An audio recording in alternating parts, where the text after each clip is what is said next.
Paul with WrestleLogic. Welcome to the first edition ever of SmackDown Lite. Just a quick review show to help you know what happened on SmackDown Live. And on each show, we're going to give each one of them a grade at the end. We're either going to give it 2 thumbs up, 1 thumb up, no thumbs up, 1 down, or 2 down to let you know how we felt about SmackDown this week. So the show kicked off. Paige decided to let us know that everything was going to be awesome this week because of Money in the Bank was so amazing. So now we're going to have a gauntlet match to pick. Who's going to be facing AJ Styles next for the WWE Championship at Extreme Rules. So it's going to be Samoa Joe, Daniel Bryan, Big E, The Miz, and my boy Rusev. And that already told me that this was going to be an excellent edition of SmackDown. Then next out, Carmella came out and was just tried to pull the whole like, I had issues when I was younger. And then, of course, we all figured out that no, that is not the fact. And it was kind of rinse and repeat. We've seen Alexa do this in the past, but it's okay. It still worked. It was still effective. Tried to say that she was better than Asuka. So then Asuka comes out, and it's actually revealed that it's actually none other than James Ellsworth back again. I was excited to see this. Good to see James back. But then the real Asuka comes out after James said that he thought that Mella was better than Asuka, among other people, Beyonce, Mother Teresa, and others.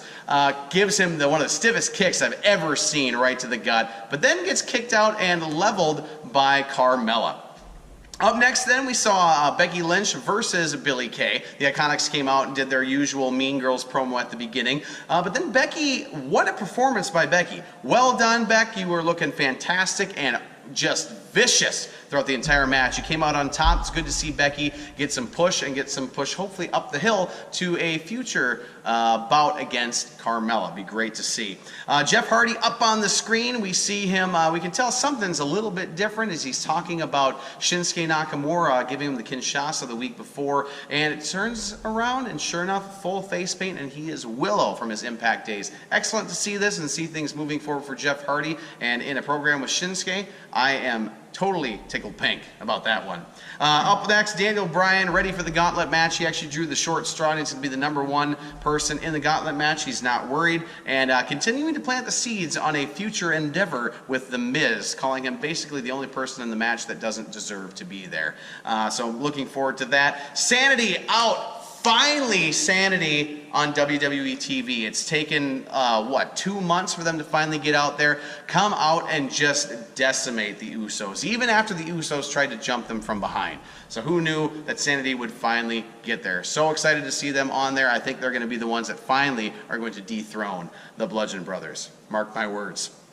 Good Brothers actually come out and face the Bludgeon Brothers next, speaking of them. Kind of a rinse and repeat from Money in the Bank. It was good to see the Good Brothers get a little more offense in this time. That super kick from Gallows, absolutely cringy every time I see it. I swear to God, he's going to decapitate someone one of these times.